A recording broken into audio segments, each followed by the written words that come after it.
இன்றைக்கு ஆங்கில மருத்துவத்தோட ஆதிக்கம் தலை தூக்குறதுனால என்ன ஆச்சு அப்படின்னு பார்த்தீங்கன்னா, நிறைய மருந்துகள் சாப்பிட்டு அந்த உள்ளுக்குள்ளே இருக்க உயிர் சக்தி பலகீனமாக ஆச்சு. அந்த மரம் மூலகத்தை கெடுத்து வச்சிருக்கு. அதாவது உயிர் சக்தியை, உடலுடைய ஒட்டுமொத்த உயிர் சக்தியை நிலை கொண்டிருக்கிற நீர் மூலக பகுதியையும் மரம் மூலகத்தையும் மருந்து ரசாயன மருந்துகள் நிர்மூலமாக்கி, இதுதான் அவங்களுடைய பிளான். அந்த மேற்கத்திய கூட்டம் இந்த உயிர் சக்தி உடல் சக்தியுடைய உடல் உயிர் இது ரெண்டுத்துடைய தத்துவத்தை நம்ம முன்னோர்கள் வழியாக புரிஞ்சுக்கிட்டு தான் இதை பிரேக் பண்ணுறதுக்காக தான் ரசாயன மருத்துவம் வழியாக இந்தியாவுக்குள்ளே வந்ததே, மருத்துவத்தை அறிமுகப்படுத்தினதே. உள்ளுக்குள்ளே இருக்க உயிர் சக்தியை நிர்மூலப்படுத்திட்டோம்னா, அதான் உள்ளுக்குள்ளே இருக்கிற மூலகங்களை நிர்மூலப்படுத்திட்டா அது உயிர் சக்தியை பாதிக்கும். அந்த உயிர் சக்தி பாதித்தா அவருடைய செயல்கள், அவனுக்கு அந்த மனைவியை உணர தன்மை இருக்காது. இப்போ உயிர் சக்தி பாதிப்பு அடைஞ்சிச்சுன்னா மனைவியும் அப்படி தான் இருப்பாள். ஏன்னா அந்த உயிர் சக்திங்கிறவ மனைவி இல்லையா, அப்போ அவள் எப்படி இருப்பா? அவள் அவனை சரியாக இயக்கக்கூடிய தன்மையிலேருந்து விலகிடுவான். அந்த அளவுக்கு ஏற்கணும். ஏதோ 2 பேரும் கல்யாணம் பண்ணிக்கிட்டோம், எப்போவுமே சண்டை வர்றது, எப்போவுமே ஒருத்தருக்கு ஒருத்தர் பிரச்சனை வருது. அண்டர்ஸ்டாண்டிங் இல்லை, மிஸ் அண்டர்ஸ்டாண்டிங் அப்படிங்கிறது அந்த காலத்தில் கிடையவே கிடையாது. மிஸ் அண்டர்ஸ்டாண்டிங்கிறது ஆங்கில மருத்துவம் வந்ததுக்கப்புறம் தான் வந்து புரிதல் இன்மை. ஏன் புரிதல் இன்மை? ஏன்னா அங்கே உயிர் சக்தியை மருந்துகள்னாலையும் ரசாயன மருந்துகள்னாலையும் ஆஃப் பண்ணியாச்சு. அப்போது மனைவிக்கு எது பிடிக்குன்றது கணவனுக்கு தெரியல. கணவனுக்கு அது எப்படி கணவனுக்கு ஏற்ற மாதிரி பராமரிக்கிறது, அவனை பராமரிக்கிறது, அவனுக்கு ஏற்ற மாதிரி நடந்துக்கிறது மனைவிக்கு தெரியும். இதை எங்கே பிரேக் பண்ணாங்க அப்படின்னு பார்த்தீங்கன்னா மருந்துகள் வழியாக. ஏன்னா மரம் மூலகம் மனதை, அதே மாதிரி உயிர் சக்தியை தாங்குகிற ஒரு இடம் சிறுநீரகம் இல்லையா, அந்த நீர்மூலகம் தான் உயிர் சக்திக்கான பிரதான பகுதி. எல்லா உள்ளுறுப்புகளுக்கும், எல்லா பஞ்சபூதங்களுக்கு நீர்மூலகம் தான் உயிர் சக்தியை கொடுக்கறது. உள்ளுறுப்புகளுக்கும் உயிர் சக்தியை கொடுக்கறது நீர்மூலகம் தான். அப்போ இந்த நீர்மூலகத்தை டேமேஜ் பண்ணியாச்சுன்னா உயிர் சக்தி பலகீனமாகும். மரம் மூலகத்தை ரசாயன மருந்துகள்னால அங்கே ரசாயன கழிவுகள் அதிகமாக தேங்கிடுச்சு அப்படின்னா மரமூலகத்தோட பாதிப்பு மனசை பாதிப்பு. அப்போ அவங்க சிந்தனை செயல் எல்லாமே வந்து அந்த உணர்வுக்குரிய உணர்தல், அந்த உணர்வு புலன்கள் வந்து முறையாக செயல்படாது. அப்போ உணர்வுகள் மழுங்கடிக்கப்படும். இதுதான் அவங்க ரசாயன மருந்துகள் வழியாக செய்யணும். ஒன்று நல்லா தெரிஞ்சுக்கோங்க, நம்ம முன்னோர்கள் வந்து வழிபாடு அப்படிங்கிறது பெரும்பாலும் வீட்டில் பண்ணவே மாட்டாங்க. எப்போ வீடுகளில் வழிபாடுகள் நடக்கும் அப்படின்னா, மூதாதையர்கள் வணங்குறது இருக்கு இல்லையா, மூதாதையர்கள் அவங்க அந்த நாளை நினச்சி கும்பிடும் பொழுது, இல்லை குலதெய்வம் வருஷத்துக்கு ஒரு முறை குலதெய்வ வழிபாடு இருக்கும் பொழுது, அப்புறம் பண்டிகை காலங்கள், இந்த டைமில் தான் அவங்க வீட்டில் வந்து வழிபாடு. இன்றைக்கு இருக்கிற மாதிரி திங்கக்கிழமை ஒரு வழிபாடு, செவ்வாய்க்கிழமை ஒரு வழிபாடு, வியாழக்கிழமை ஒரு வழிபாடு, வெள்ளிக்கிழமை வழிபாடு, இந்த மாதிரி ஒவ்வொரு நாள் வீட்டுக்குள்ளே அந்த படங்கள்லாம் வச்சு பெருசாக இன்றைக்கி நம்ம இந்துக்களாக இருக்கட்டும், இல்லை கிறிஸ்டியனாக இருக்கட்டும், இல்லை இஸ்லாமியராக இருக்கட்டும், யாராக இருக்கட்டும் வழிபாடுகள் அதிகமாக பண்ணுறாங்கல்ல, இதெல்லாம் கிடையவே கிடையாது. ஏன்னா சமண சமயம் வந்ததே அப்படி தான். சமண சமயம் பார்த்திங்க அப்படின்னா அவங்க வீட்டுக்குள்ளே எந்த ஒரு ஃபோட்டோலாம் இருக்கவே இருக்காது. அவங்க எல்லாரும் வீட்டில் அவங்க மனிதர்கள் தான் வாழ்வாங்க. அவங்களுடைய முன்னோர்கள் அந்த தீர்த்தங்கர்கள் சொன்ன பாதையில் தான் அவங்க போவாங்களே தவிர அவங்கள வணங்க மாட்டாங்க.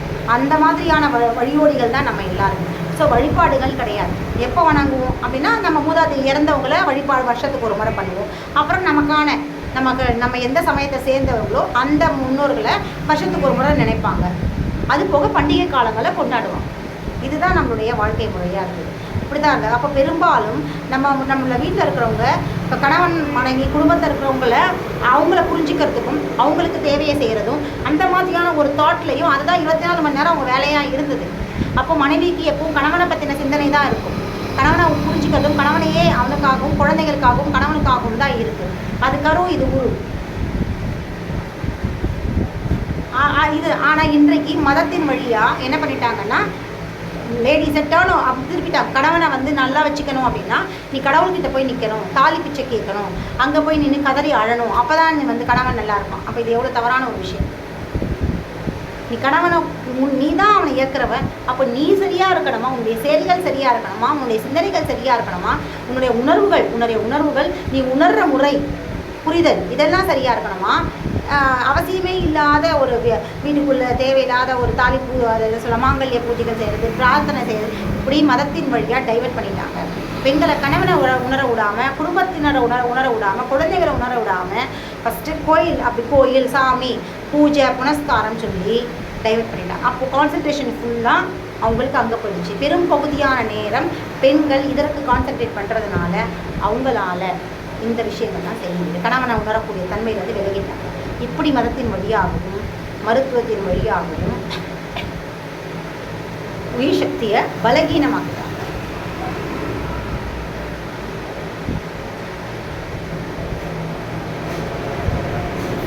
இப்படித்தான் நம்மளுடைய முன்னோர்களுடைய தாம்பத்தியம் இன்றைக்கு பிரிந்து போகிறதுக்கான காரணம், 2 பேரும் பிரிவு ஏற்படுறதுக்கான காரணம், டைவர்ஸ் நடக்கிறதுக்கான காரணம், குழந்தைங்களை முறையாக பராமரிக்கிறதுக்கான எதுக்கிறதுக்கான கத்துறது, கூச்சல், இப்படிலாம் இருந்ததே இல்லை. எவ்வளோ பெரிய 25 பேர் 30 பேர் குடும்பத்தில் இருக்காலும் அமைதியாகவே இருக்கும், சத்தமே இருக்காது.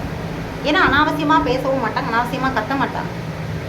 தேவைக்கு மட்டும்தான் பேசுவாங்க, தேவைக்கு மட்டும்தான் செய்வாங்க, செயல்கள் மட்டும்தான் இருக்கும். பேச்சு ரொம்ப குறைச்சலாக இருக்கும். பேசினாங்கன்னா அதுக்கு பின்னாடி ஒரு அர்த்தம் இல்லாத பேச்சு இருக்காது. இந்த இடத்துலேருந்து இன்றைக்கி விலகிட்டோம்.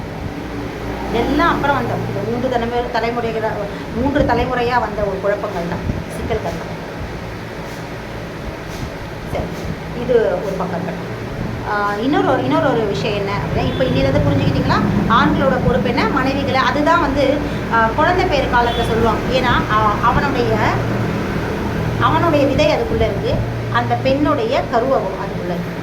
இவனுடைய விதை தான், இவனுடைய கரு கிடையாது. அதனால தான் கருமுட்டைன்னு சொன்னாங்க. இவனுடைய விதையிலிருந்து தான் விந்துன்னு வந்தது. விந்தணுக்கள் அப்படின்னு சொல்கிறாங்க. ஆணுடைய சுனை நீரை ஏன் விந்தணுக்கள்னால் விதைன்றது தான் விந்து, வித்து, அதுதான் விந்து அப்படின்னு மாறிச்சு. அப்போ இவருடைய வித்து அங்கே இருக்குது. வித்துனா என்ன அர்த்தம்? விந்து, விதை. அப்போ பெண்ணுடைய கரு, அப்போ ஆணுடைய கரு இல்லை, பெண்ணுடைய கரு. அதனால தான் அந்த முட்டைக்கு பேர் கருமுட்டைன்னு சொன்னாங்க. அப்போது அவளுடைய கரு, இவன் உரு, அந்த பெண்ணுடைய உரு ஆண், கரு அவன் வயிற்றுக்குள்ளே சுமக்கிற அந்த குழந்தை, சிசு, அந்த கரு குழந்தை. அப்போது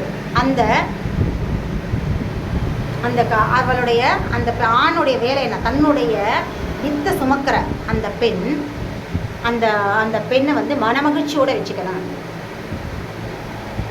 அவளுடைய கேட்டதெல்லாம், அவளுக்கு பிடிச்சதெல்லாம் செய்யணும், இன்னும் சந்தோஷமாக வச்சுக்கணும். இயல்பான தன்மையில் சந்தோஷமாக வச்சுக்கிறத விட இன்னும் நல்லா சந்தோஷமாக வச்சுக்கணும். ஆனால் இது சாதாரணமாகவே அந்த பெண்ணை அவன் உணர்தல் இருந்துச்சுன்னா நிச்சயமாக அவன் எப்போவுமே அவளுக்கு பிடிச்ச மாதிரி செய்வான். அப்போ அந்த மகப்பேறு காலங்களையும் கூட அவனால் உணர்ந்துட முடியும் அவளுக்கு எது தேவை. அந்த தன்னுடைய வித்து உருவாகி சிசுவாக மாறி இருக்கிற அந்த வித்து, கருக்குழந்தையாக மாறி இருக்கிற அந்த வித்து, அந்த விதை அது சரியாக வளர்ச்சி அடைய என்னென்னலாம் தேவை அப்படிங்கிறத அவன் உணர்ந்திருக்கான், அவனுக்கு தெரிஞ்சிருக்கு.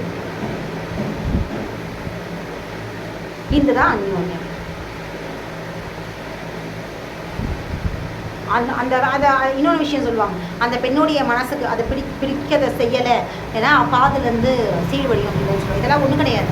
அவள் உயிர்சக்தி, அந்த உயிர்சக்தியை நீ சந்தோஷமாக வச்சுக்கல அப்படின்னா அந்த உயிர்சக்தி பலகீனமாகும். அது பலகீனமாச்சுன்னா உள்ளே இருக்க குழந்தை, ஏன்னா அது எதுவுமே கேட்க மாட்டாங்க. பெண்களும் சரி, இதுதான் தனக்கு வேணுன்றது அந்த காலத்தில் கேட்டதில்லை. ஆண்களும் சரி, எனக்கு இதை செய்யின்னு சொல்லி பெண்களை கட்டளையிட்டதும் இல்லை. 2 பேருமே ஒருத்தரை புரிஞ்சுக்கிட்டு செய்வாங்க. அப்போது அந்த மகப்பேறு காலங்கள்லையும் அந்த பெண்ணுக்கு தேவையானது அந்த ஆண் அவளை உணர்ந்து அவன் கொடுத்தானா அந்த உயிர்சக்தி பலமாக இருக்கும். உயிர்சக்தி பலமாக இருந்தது அப்படின்னா அந்த உயிர்சக்தியுடைய கரு பலமாக இருக்கும், எந்தவித ஊனமும் இல்லாமல் அந்த குழந்தை பிறக்கும். அதே அந்த உயிர்சக்திக்கு வேணுங்கிறத அதை புரிஞ்சிக்க தெரியாத ஒரு ஆண், அவளுக்கு என்ன தேவைங்கிறத உணர முடியாமல் ஒரு ஆண் இருந்துட்டான் அப்படின்னா அப்போ என்ன ஆகுதுன்னா அந்த உயிர்சக்தி பலகீனமாக ஆயிடுச்சு. அப்போ அந்த உயிர்சக்தி பலகீனமாகிடுச்சுன்னா உள்ளே இருக்கிற கருவும் அந்த உயிர்சக்தியோட அந்த ஆற்றலை வழங்குற அந்த உயிர்சக்தி ஆற்றல் வழங்குது இல்லையா, அது பலகீனமாக இருந்தால் அது ஆற்றலால் அந்த கரு குழந்தைக்கு எப்படி பரிபூர்ண ஆற்றல் அதுக்கிட்டேருந்து கிடைக்கும், அந்த உயிர்சக்தியோட ஆற்றல் எப்படி கிடைக்கும். அப்போது உள்ளே இருக்கிற குழந்தை பலகீனமாக இருக்குங்கிறத ரிஃப்ளெக்ட் சொல்கிறது தான், அறிவுறுத்துகிற இண்டிகேட்டர் தான் காற்று சீழ்வழுது அப்படிங்கிறது. உயிர்சக்தி பலகீனமாக இருக்குது அப்படிங்கிறத அங்கே சொல்கிறாங்க. அப்போ என்ன பண்ணணும், அதை புரிஞ்சுக்கிட்டு அந்த உயிர்சக்திக்கு தேவையான பலத்தை, அதாவது அவளுக்கு என்ன தேவைங்கிறத அந்த ஆண் கொடுக்கணும். கொடுத்தாச்சு அப்படின்னா அந்த உயிர்சக்தி பலமாயிடும். அந்த உயிர்சக்தி பலமாயிடுச்சுன்னா உள்ளுக்குள்ள இருக்கிற குழந்தை, கருக்குழந்தை ஆரோக்கியமாக இருக்கும், எந்த விதமான ஊனமும் இருக்காது.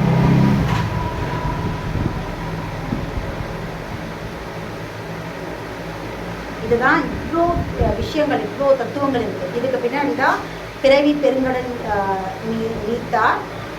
நீந்தார்